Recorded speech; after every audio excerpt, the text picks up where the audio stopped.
His followers called him Mahasamatman and said he was a god.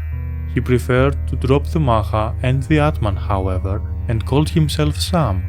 He never claimed to be a god, but then he never claimed not to be a god.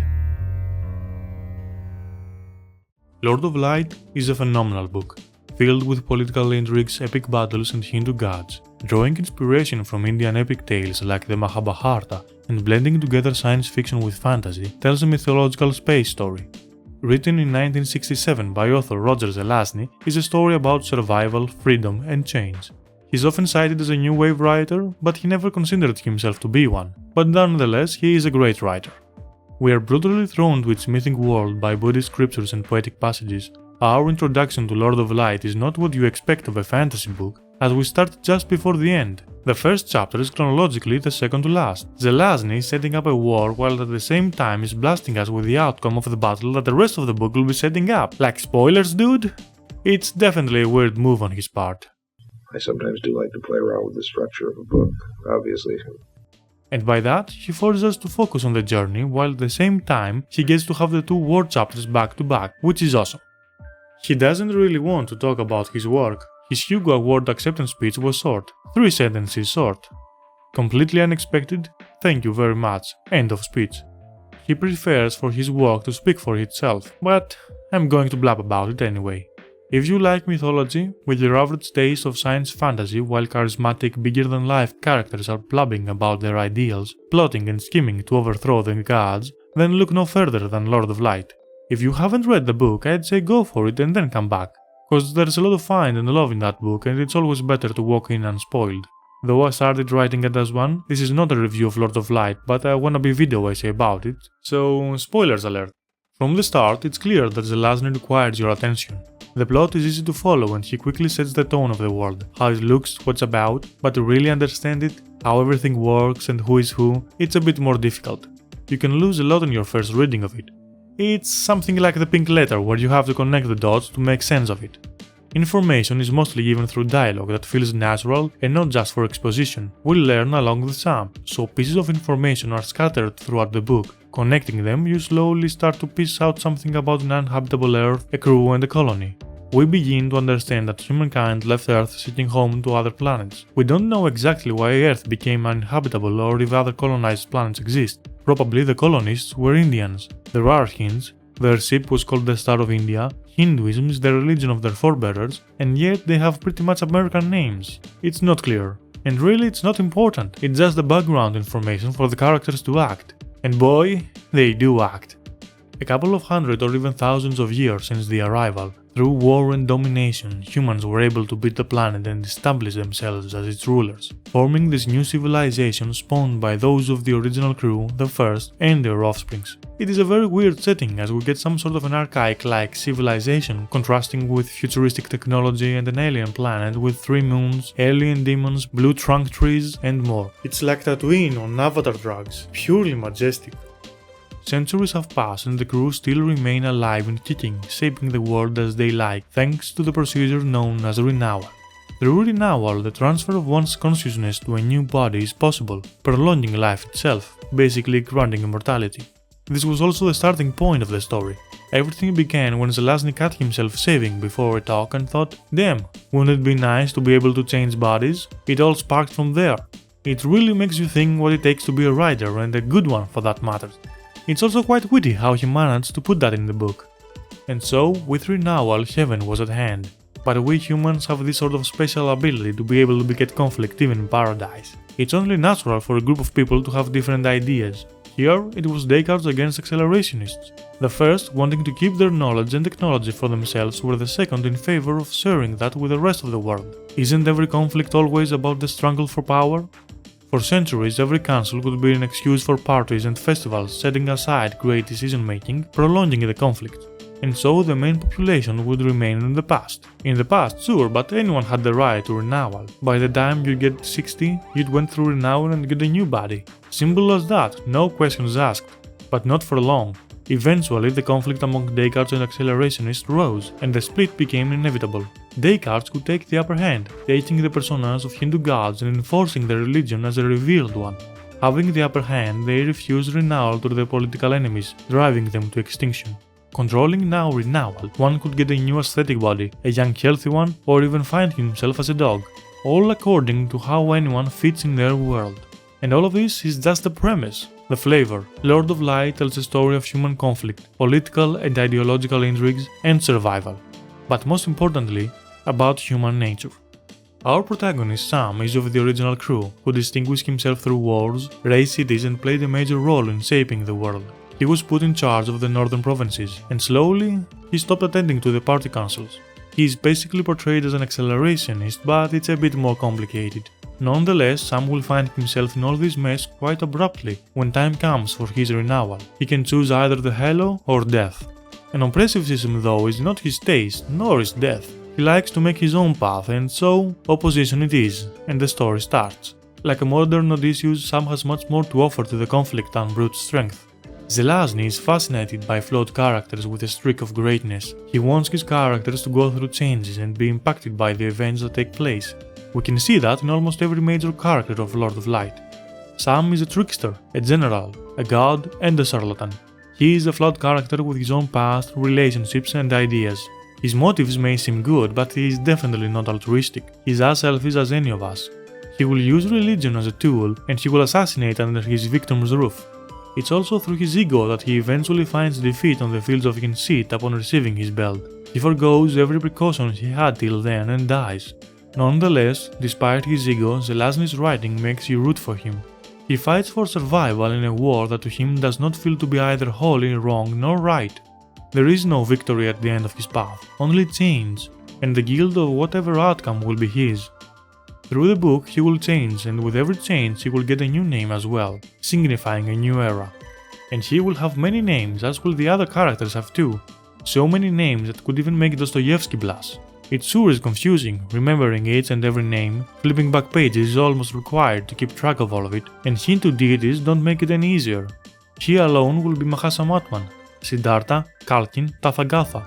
He will be called the Enlightened One, Binder, Lord of Light, and Buddha.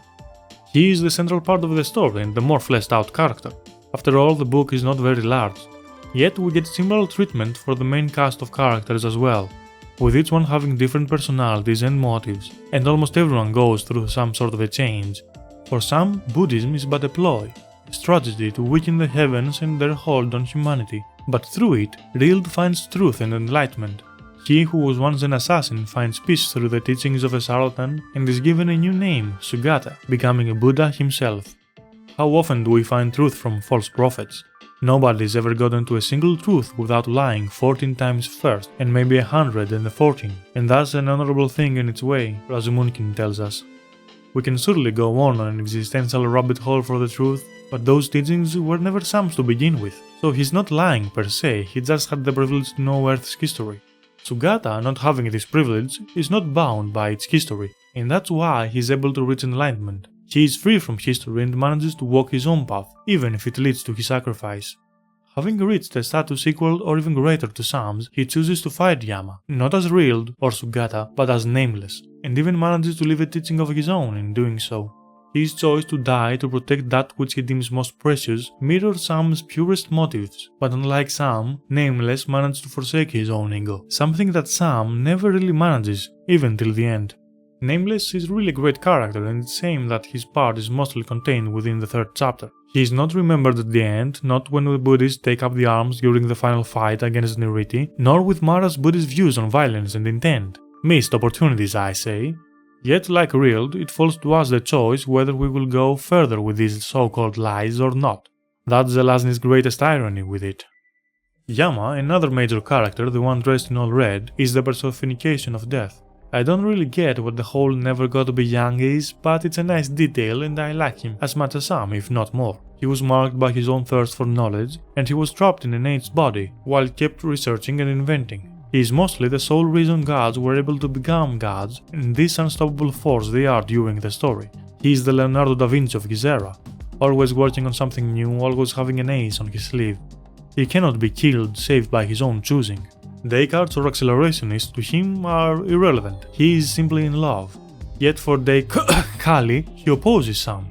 It is he who finds him at the Purple Grove and he who resurrects him, as if their paths are always interlinked.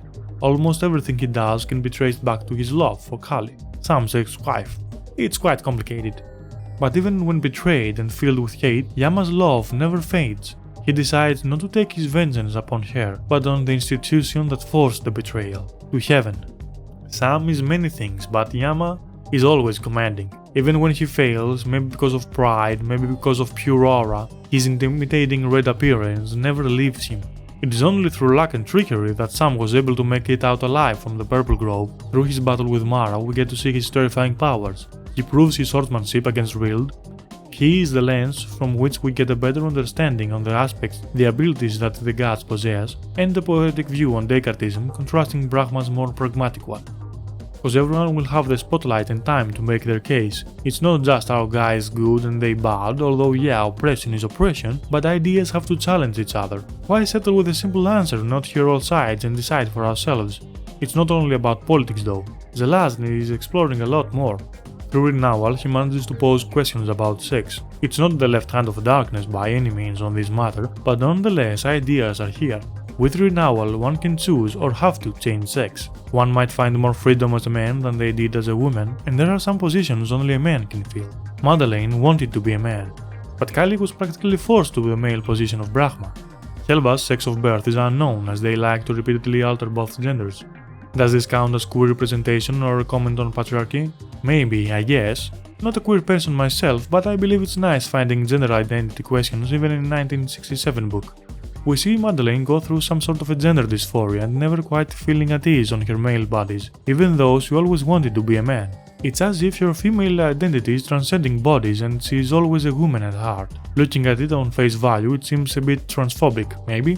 But gender isn't exactly what transcends body changes. It's every person's characteristics. Yama says so. If a new body were to be immortal, it would someday come to resemble one's original body. That's why Kubera's bodies always tend to grow fat, and maybe why Madeleine goes through this dysphoria, or maybe it's just her character.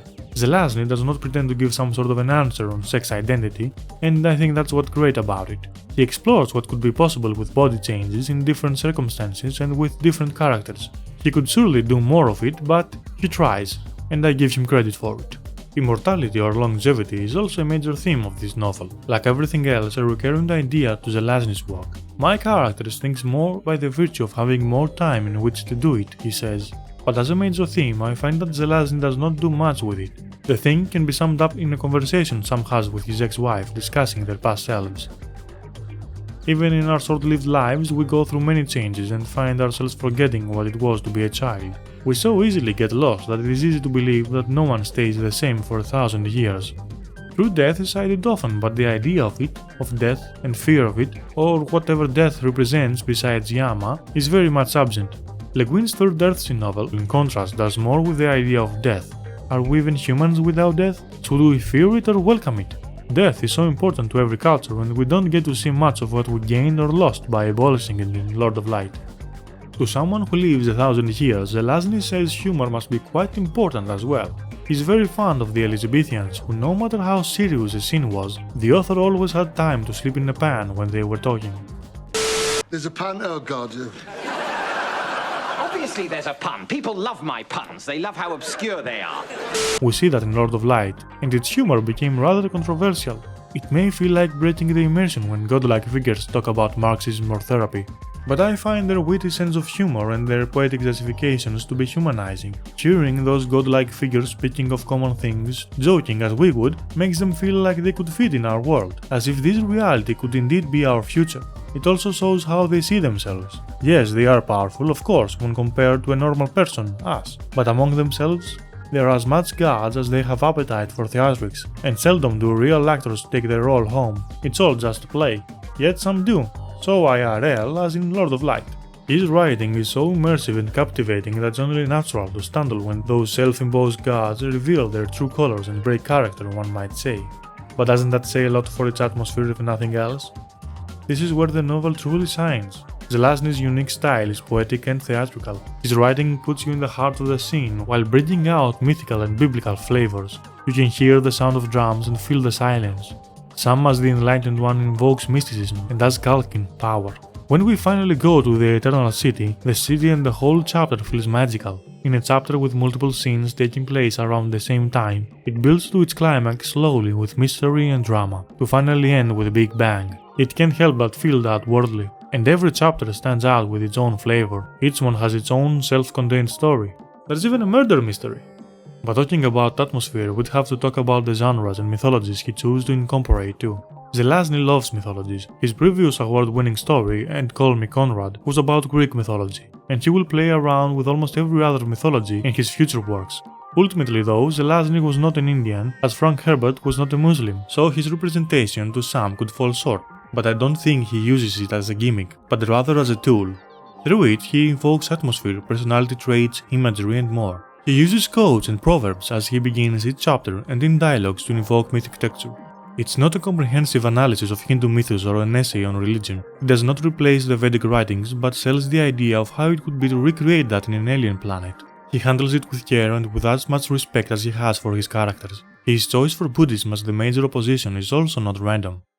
He puts Hinduism against Buddhism and Christianity not to make fun of any of them, but for his characters to act and use them for their own gains. For me, who is very unfamiliar with Hindu mythology and Buddhist teachings, it was refreshing, and I wanted more of it, so why not go to the source and maybe read Mahabharata?